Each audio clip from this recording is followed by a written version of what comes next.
사랑하는 성도님들, 오늘은 정말 특별한 하나님의 말씀을 나누려고 합니다.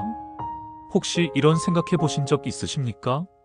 왜 어떤 사람은 하나님께서 크게 쓰시고 어떤 사람은 그렇지 못할까? 왜 똑같이 믿음 생활을 해도 어떤 사람에게는 놀라운 일들이 일어나고 어떤 사람에게는 그런 일이 없을까? 정말 답답하고 궁금하지 않으십니까? 그런데 말입니다. 성경을 자세히 들여다보면 하나님께서 준비시키시는 사람들에게는 공통적인 특징이 있다는 것을 발견하게 됩니다. 오늘 이 시간에는 하나님께서 준비시키시는 사람의 7가지 특징을 성경 말씀을 통해 살펴보겠습니다. 혹시 여러분도 하나님께서 특별히 준비시키고 계신 그런 사람이 아닐까요? 정말 기대가 되지 않습니까? 자, 그럼 첫 번째 특징부터 살펴보겠습니다. 첫 번째로 하나님께서 준비시키시는 사람은 고난 중에도 하나님을 원망하지 않습니다. 사랑하는 성도님들, 이것이 정말 중요합니다. 우리 주변을 보십시오. 조금만 어려운 일이 생겨도 하나님, 왜 이런 일이 저에게 일어나는 겁니까? 라고 원망하는 사람들이 얼마나 많습니까? 그런데 하나님께서 준비시키시는 사람은 다릅니다. 욥기 1장 21절에서 욥이 이렇게 고백했습니다.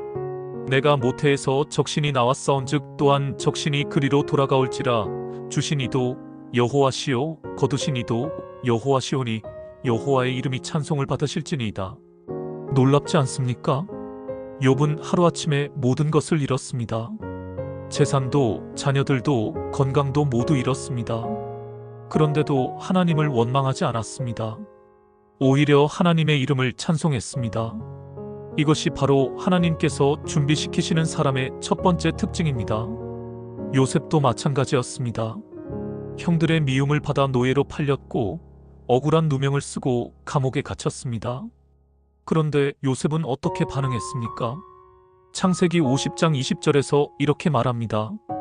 당신들은 나를 해하려 하였으나 하나님은 그것을 선으로 바꾸사 오늘과 같이 많은 백성의 생명을 구원하게 하시려 하셨나니. 정말 놀라운 고백이지 않습니까? 자신을 해하려 했던 형들에게 오히려 하나님의 선한 계획을 말하고 있습니다. 사랑하는 성도님들, 여러분은 어떠십니까? 지금 어려운 상황에 있으시다면 그것을 하나님의 준비 과정으로 받아들이고 계십니까? 아니면 원망과 불평으로 하루하루를 보내고 계십니까? 하나님께서는 우리를 더 크게 쓰시기 위해 때로는 연단의 과정을 허락하십니다. 그 과정에서 원망하지 않고 오히려 감사하는 마음을 가질 때 하나님께서는 더 큰 계획을 준비해 주십니다. 두 번째로 하나님께서 준비시키시는 사람은 작은 일에도 충성합니다. 이것도 정말 중요한 특징입니다. 우리는 보통 큰 일만 하려고 합니다. 하나님, 저에게 큰 사명을 주세요. 큰 교회 목사로 세워주세요. 큰 사업가로 만들어주세요. 이렇게 기도하지 않습니까? 그런데 하나님께서는 작은 일에 충성하는 사람을 찾고 계십니다. 누가복음 16장 10절에서 예수님께서 이렇게 말씀하셨습니다. 지극히 작은 것에 충성된 자는 큰 것에도 충성되고 지극히 작은 것에 불의한 자는 큰 것에도 불의하니라. 정말 명확한 말씀이지 않습니까? 작은 것에 충성하는 사람이 큰 것에도 충성한다는 것입니다. 다윗을 한번 보십시오.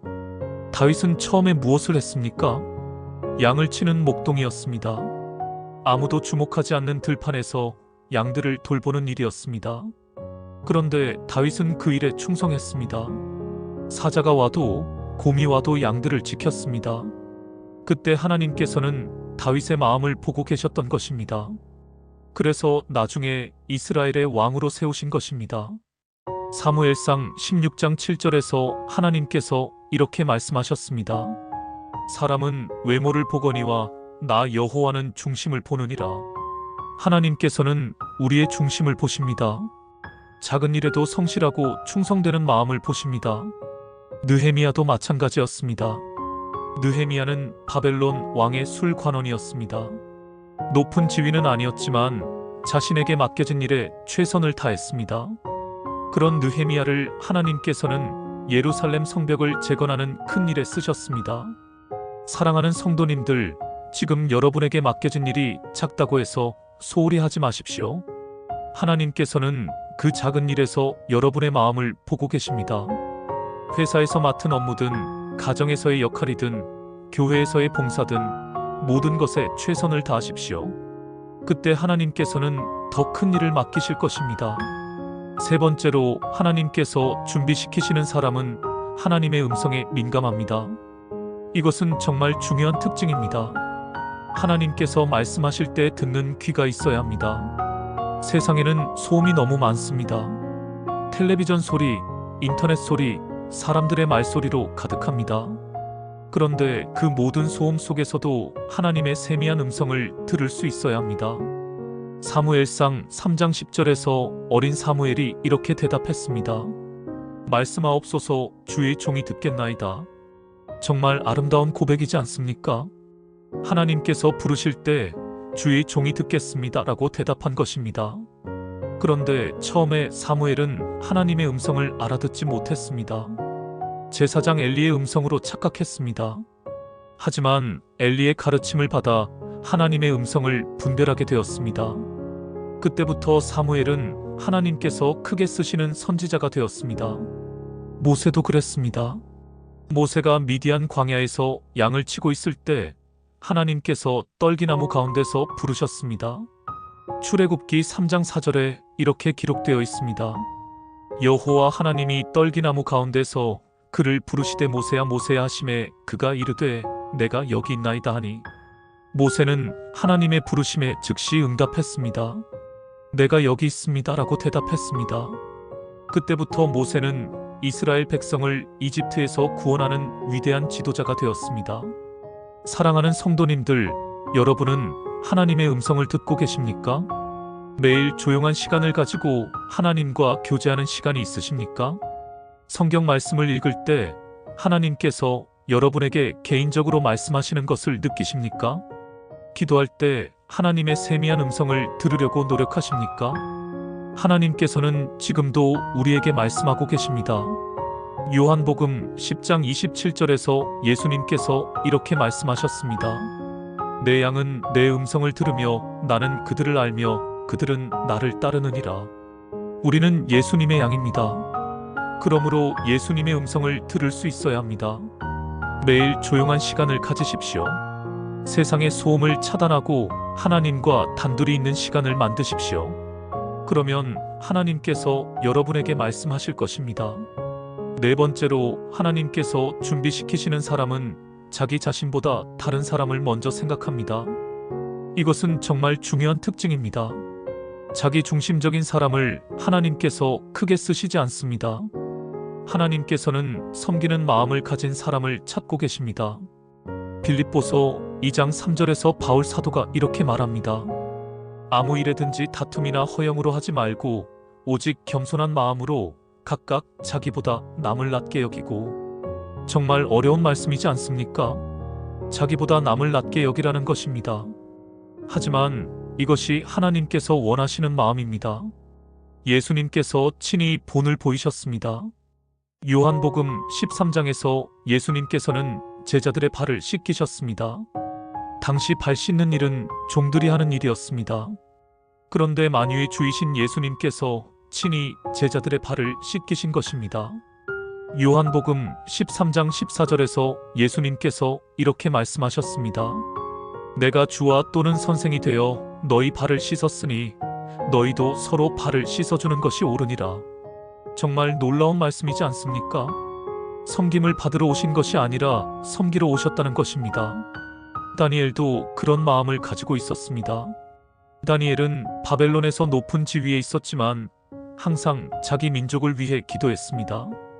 다니엘서 9장에서 다니엘이 기도하는 모습을 보십시오. 자기 개인의 영광을 위해서가 아니라 이스라엘 백성들을 위해 금식하며 기도했습니다. 그런 다니엘을 하나님께서는 더욱 높이셨습니다. 에스더도 마찬가지였습니다. 에스더는 왕후의 자리에 있었지만 자기 민족이 멸망 위기에 처했을 때 자기 목숨을 걸고 왕에게 나아갔습니다. 에스더 4장 16절에서 에스더가 이렇게 말했습니다.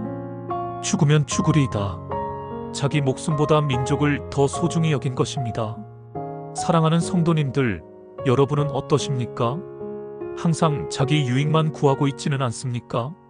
하나님께 기도할 때도 자기 일만 위해 기도하고 있지는 않습니까? 하나님께서 준비시키시는 사람은 다른 사람을 위해 기도하고 다른 사람의 필요를 채우려고 노력합니다. 교회에서도, 가정에서도, 직장에서도 먼저 섬기는 사람이 되십시오. 그러면 하나님께서 여러분을 더욱 높이시고 크게 쓰실 것입니다. 다섯 번째로, 하나님께서 준비시키시는 사람은 말보다 행함이 앞섭니다. 정말 중요한 특징입니다. 말만 많이 하고 행하지 않는 사람들이 얼마나 많습니까? 나는 이렇게 하겠다, 나는 저렇게 하겠다 말은 많이 하지만 정작 행동으로 옮기지 않는 사람들 말입니다. 그런데 하나님께서는 말보다 행함이 앞서는 사람을 찾고 계십니다. 야고보서 1장 22절에서 야고보 사도가 이렇게 말합니다. 너희는 말씀을 행하는 자가 되고 듣기만 하여 자신을 속이는 자가 되지 말라. 정말 중요한 말씀이지 않습니까? 말씀을 듣기만 하지 말고 행하라는 것입니다. 야고보서 2장 26절에서도 이렇게 말합니다. 영혼 없는 몸이 죽은 것 같이 행함이 없는 믿음은 죽은 것이니라. 행함이 없는 믿음은 죽은 믿음이라는 것입니다. 느헤미야를 한번 보십시오. 느헤미야는 예루살렘 성벽이 무너졌다는 소식을 듣고 울고 기도했습니다. 하지만 거기서 끝나지 않았습니다. 바로 행동으로 옮겼습니다. 왕에게 허락을 받고 예루살렘으로 갔습니다. 그리고 직접 성벽 재건 사업을 지휘했습니다. 52일 만에 성벽을 완성시켰습니다. 정말 놀라운 일이지 않습니까? 기드온도 그랬습니다. 하나님께서 기드온을 부르셨을 때 기드온은 두려워했습니다. 하지만 하나님께서 확신을 주시자 바로 행동으로 옮겼습니다. 바알의 제단을 헐어버렸고 300명의 용사들과 함께 미디안 군대를 물리쳤습니다. 베드로도 마찬가지였습니다. 베드로는 성격이 급한 사람이었지만 예수님을 따르겠다고 했을 때 바로 그물을 버리고 따라갔습니다. 누가복음 5장 11절에 이렇게 기록되어 있습니다. 그들이 배들을 육지에 대고 모든 것을 버려두고 예수를 따르니라. 모든 것을 버려두고 예수님을 따른 것입니다. 사랑하는 성도님들, 여러분은 어떠십니까? 하나님의 말씀을 들었을 때 바로 순종하고 계십니까? 아니면 나중에 하자, 좀 더 생각해보자 하면서 미루고 있지는 않습니까? 하나님께서는 즉시 순종하는 사람을 기뻐하십니다. 오늘 하나님께서 여러분의 마음에 주시는 감동이 있다면 바로 행동으로 옮기십시오. 그러면 하나님께서 더 큰 일을 맡기실 것입니다. 여섯 번째로, 하나님께서 준비시키시는 사람은 기도를 쉬지 않습니다. 이것은 정말 중요한 특징입니다. 기도 없이는 하나님의 일을 할 수 없습니다. 기도는 우리와 하나님을 연결하는 통로입니다. 기도를 통해 하나님의 마음을 알 수 있고 하나님의 능력을 받을 수 있습니다. 데살로니가전서 5장 17절에서 바울 사도가 이렇게 말합니다. 쉬지 말고 기도하라. 참으로 간단 명료한 말씀이지 않습니까? 쉬지 말고 기도하라는 것입니다. 다니엘을 한번 보십시오. 다니엘서 6장 10절에 이렇게 기록되어 있습니다. 다니엘이 이 조서에 왕의 도장이 찍힌 것을 알고도 자기 집에 돌아가서는 윗방에 올라가 예루살렘으로 향한 창문을 열고 전에 하던 대로 하루 3번씩 무릎을 꿇고 기도하며 그의 하나님께 감사하였더라. 정말 놀랍지 않습니까? 왕의 조서에 기도하는 자는 사자굴에 던져 넣는다고 했는데도 다니엘은 기도를 멈추지 않았습니다. 하루 3번씩 규칙적으로 기도했습니다. 그런 다니엘을 하나님께서는 사자굴에서도 지키셨고 더욱 높이셨습니다. 한나도 그랬습니다. 한나는 아이가 없어서 마음이 괴로웠습니다. 그런데 한나는 성전에 가서 눈물로 기도했습니다. 사무엘상 1장 10절에 이렇게 기록되어 있습니다. 한나가 마음이 괴로워서 여호와께 기도하고 통곡하며, 한나는 통곡하며 기도했습니다. 그런 한나의 기도를 하나님께서 들으시고 사무엘을 주셨습니다. 그 사무엘이 나중에 이스라엘의 위대한 선지자가 되었습니다. 예수님께서도 기도의 모범을 보이셨습니다. 마가복음 1장 35절에 이렇게 기록되어 있습니다. 새벽 아직도 밝기 전에 예수께서 일어나 나가사 한적한 곳으로 가서 거기서 기도하시더니 예수님께서는 새벽에 일어나서 기도하셨습니다. 하나님의 아들이신 예수님도 기도하셨는데 하물며 우리는 얼마나 더 기도해야겠습니까? 사랑하는 성도님들, 여러분의 기도 생활은 어떠십니까? 매일 일정한 시간을 정해놓고 기도하고 계십니까? 아니면 급할 때만, 필요할 때만 기도하고 있지는 않습니까? 하나님께서는 쉬지 않고 기도하는 사람을 통해 놀라운 일을 행하십니다. 오늘부터라도 규칙적인 기도 시간을 정하십시오. 매일 새벽에 또는 저녁에 하나님과 만나는 시간을 가지십시오. 그러면 하나님께서 여러분을 더욱 크게 쓰실 것입니다. 7번째로 하나님께서 준비시키시는 사람은 하나님의 영광만을 구합니다. 이것이 마지막이지만 가장 중요한 특징입니다. 자기 영광을 구하는 사람을 하나님께서는 쓰시지 않습니다. 오직 하나님의 영광만을 구하는 사람을 하나님께서는 크게 쓰십니다. 고린도전서 10장 31절에서 바울 사도가 이렇게 말합니다. 그런즉 너희가 먹든지 마시든지 무엇을 하든지 다 하나님의 영광을 위하여 하라. 무엇을 하든지 하나님의 영광을 위해 하라는 것입니다. 요한복음 3장 30절에서 세례 요한이 이렇게 고백했습니다. 그는 흥하여야 하겠고 나는 쇠하여야 하리라. 정말 아름다운 고백이지 않습니까? 예수님은 흥하시고 자신은 쇠해야 한다는 고백입니다. 세례 요한은 자기 영광을 전혀 구하지 않았습니다. 오직 예수님의 영광만을 위해 살았습니다. 그런 세례 요한을 예수님께서는 어떻게 평가하셨습니까? 마태복음 11장 11절에서 예수님께서 이렇게 말씀하셨습니다. 내가 진실로 너희에게 말하노니 여자가 낳은 자 중에 세례 요한보다 큰 자가 일어남이 없도다. 여자가 낳은 자 중에 세례 요한보다 큰 자가 없다고 하셨습니다. 정말 최고의 칭찬이지 않습니까? 바울 사도도 그랬습니다. 바울은 자신을 죄인 중에 괴수라고 했고 사도 중에 가장 작은 자라고 했습니다. 하지만 하나님께서는 그런 바울을 통해 복음을 온 세계에 전파하셨습니다. 갈라디아서 2장 20절에서 바울이 이렇게 고백했습니다. 내가 그리스도와 함께 십자가에 못 박혔나니 그런즉 이제는 내가 사는 것이 아니요 오직 내 안에 그리스도께서 사시는 것이라. 자기가 사는 것이 아니라 그리스도께서 자기 안에 사신다는 고백입니다. 완전히 자기를 부인하고 그리스도만을 높인 것입니다. 모세도 그랬습니다. 모세는 이집트 왕자의 지위를 버리고 히브리 민족과 함께 고난을 선택했습니다. 히브리서 11장 24절에서 26절까지 이렇게 기록되어 있습니다.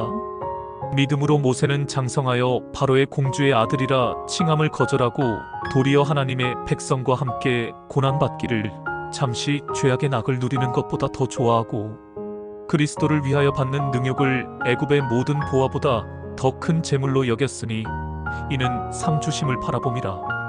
모세는 세상의 영광보다 하나님의 영광을 선택한 것입니다. 그런 모세를 하나님께서는 이스라엘의 위대한 지도자로 세우셨습니다. 사랑하는 성도님들, 여러분은 무엇을 위해 살고 계십니까? 자기 명예와 영광을 위해 살고 있지는 않습니까? 사람들에게 인정받기 위해, 칭찬받기 위해 살고 있지는 않습니까? 하나님께서 준비시키시는 사람은 오직 하나님의 영광만을 구합니다. 무엇을 하든지 하나님께 영광이 되는지를 먼저 생각합니다. 성공해도 하나님께 영광을 돌리고 실패해도 하나님의 뜻을 구합니다. 사람들이 알아주지 않아도 상관없습니다. 하나님께서 아시고 하나님께서 기뻐하시면 그것으로 만족합니다. 이런 마음을 가진 사람을 하나님께서는 반드시 크게 쓰십니다. 왜냐하면 그 사람을 통해 하나님의 영광이 나타나기 때문입니다. 그 사람이 성공하면 사람들이 하나님을 영광스럽게 생각하기 때문입니다. 오늘부터 여러분의 삶의 목적을 점검해 보십시오. 무엇을 위해 살고 있는지, 무엇을 추구하고 있는지 살펴보십시오. 그리고 오직 하나님의 영광만을 구하는 삶을 살기로 결심하십시오. 그러면 하나님께서 여러분을 놀랍게 사용하실 것입니다. 사랑하는 믿음의 가족들, 오늘 우리가 함께 살펴본 하나님께서 준비시키시는 사람의 7가지 특징을 다시 한번 정리해 보겠습니다. 첫 번째는 고난 중에도 하나님을 원망하지 않는 것입니다. 욥과 요셉처럼 어떤 상황에서도 하나님의 선하신 뜻을 믿고 감사하는 마음을 가지는 것입니다. 두 번째는 작은 일에도 충성하는 것입니다. 다윗과 느헤미야처럼 하나님께서 맡기신 작은 일에도 최선을 다하는 것입니다. 세 번째는 하나님의 음성에 민감한 것입니다. 사무엘과 모세처럼 하나님께서 부르실 때 내가 여기 있습니다라고 응답하는 것입니다. 네 번째는 자기 자신보다 다른 사람을 먼저 생각하는 것입니다. 예수님과 다니엘과 에스더처럼 자기보다 다른 사람의 유익을 구하는 것입니다. 다섯 번째는 말보다 행함이 앞서는 것입니다. 느헤미야와 기드온과 베드로처럼 하나님의 말씀을 들으면 즉시 순종하는 것입니다. 여섯 번째는 기도를 쉬지 않는 것입니다. 다니엘과 한나와 예수님처럼 규칙적으로 꾸준히 기도하는 것입니다. 일곱 번째는 하나님의 영광만을 구하는 것입니다. 세례 요한과 바울과 모세처럼 자기 영광이 아닌 오직 하나님의 영광만을 위해 사는 것입니다. 사랑하는 성도님들, 이 7가지 특징을 여러분의 삶에 적용해 보십시오. 지금 당장 모든 것을 완벽하게 할 수는 없을 것입니다. 하지만 하나씩 실천해 나가시기 바랍니다. 먼저 고난 중에도 원망하지 않는 마음부터 시작해 보십시오. 지금 어려운 상황에 있다면 그것을 하나님의 준비 과정으로 받아들이십시오. 그리고 하나님께서 맡기신 작은 일에도 충성하십시오. 청소하는 일이든 설거지하는 일이든 회사 업무든 모든 것을 하나님을 위해 하십시오. 매일 조용한 시간을 가지고 하나님의 음성을 듣는 연습을 하십시오. 성경을 읽을 때, 기도할 때 하나님께서 무엇을 말씀하시는지 귀를 기울이십시오. 자기 유익만 구하지 말고 다른 사람을 위해 기도하고 섬기십시오. 특히 가족들을 위해, 교회 성도들을 위해 먼저 배려하는 마음을 가지십시오. 하나님의 말씀을 들었을 때는 나중에라고 미루지 말고 지금 당장 순종하십시오. 성령께서 마음에 감동을 주실 때 즉시 행동으로 옮기십시오. 규칙적인 기도 시간을 정하십시오. 매일 새벽이든 저녁이든 일정한 시간에 하나님과 만나는 시간을 가지십시오. 무엇보다도 하나님의 영광만을 구하십시오. 성공하면 하나님께 영광 돌리고 어려움을 당해도 하나님의 뜻을 구하십시오. 사랑하는 믿음의 가족들, 하나님께서는 지금도 당신을 위한 놀라운 계획을 가지고 계십니다. 여러분을 통해 하나님의 영광을 나타내고 싶어 하십니다. 여러분을 통해 많은 사람들에게 복을 주고 싶어 하십니다. 그런데 그 계획이 이루어지기 위해서는 여러분이 준비되어야 합니다. 하나님께서 원하시는 그런 사람으로 준비되어야 합니다. 오늘 말씀드린 7가지 특징을 여러분의 삶에 적용하시면 반드시 하나님께서 크게 쓰실 것입니다. 때로는 시간이 걸릴 수도 있습니다. 요셉도 13년 동안 기다렸고 다윗도 오랜 시간을 기다렸습니다. 하지만 하나님의 때가 되었을 때 그들을 놀랍게 사용하셨습니다. 여러분도 마찬가지입니다. 지금 당장 눈에 보이는 변화가 없을지도 모릅니다. 하지만 하나님께서는 여러분을 지켜보고 계시고 준비시키고 계십니다. 포기하지 마십시오. 실망하지 마십시오.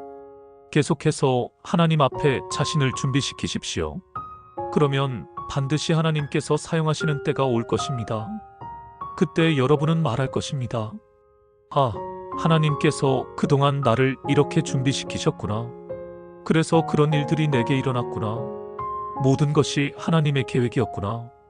이렇게 고백하게 될 것입니다. 오늘 이 말씀이 여러분의 마음에 깊이 새겨지기를 바랍니다. 그리고 실제로 여러분의 삶에 적용하시기를 바랍니다. 하나님께서 준비시키시는 그런 사람이 되시기를 바랍니다. 그래서 하나님께서 여러분을 통해 놀라운 일들을 행하시기를 바랍니다. 여러분의 가정에 하나님의 복이 넘치기를 바랍니다. 여러분의 사업에 하나님의 축복이 임하기를 바랍니다. 여러분의 자녀들이 하나님의 사람으로 자라기를 바랍니다. 여러분을 통해 많은 사람들이 하나님을 만나게 되기를 바랍니다. 오늘 이 말씀을 통해 은혜 받으신 분들은 댓글로 아멘이라고 고백해 주십시오. 그리고 좋아요 버튼도 눌러주시고 주변 분들에게도 이 말씀을 나누어 주십시오. 더 많은 분들이 이 은혜로운 말씀을 들을 수 있도록 구독과 알림 설정도 부탁드립니다. 사랑하는 믿음의 가족 여러분, 오늘도 하나님의 은혜가 여러분과 여러분의 가정에 충만하기를 바랍니다. 하나님께서 여러분 한 분 한 분을 귀하게 여기시고 사랑하신다는 것을 잊지 마십시오. 여러분은 하나님의 특별한 자녀들입니다. 하나님께서는 여러분을 통해 이 세상에 하나님의 사랑을 전하고 싶어 하십니다. 그러니까 자신감을 가지십시오. 하나님께서 여러분과 함께 하신다는 믿음을 가지십시오. 어떤 어려움이 와도 하나님께서 해결해 주실 것을 믿으십시오. 여러분의 앞날에는 하나님의 놀라운 축복이 기다리고 있습니다. 그 축복을 받기 위해 오늘부터 하나님께서 원하시는 그런 사람으로 준비하시기 바랍니다. 하나님의 은혜가 여러분과 함께 하시기를 축복합니다. 예수님의 이름으로 축복합니다. 아멘.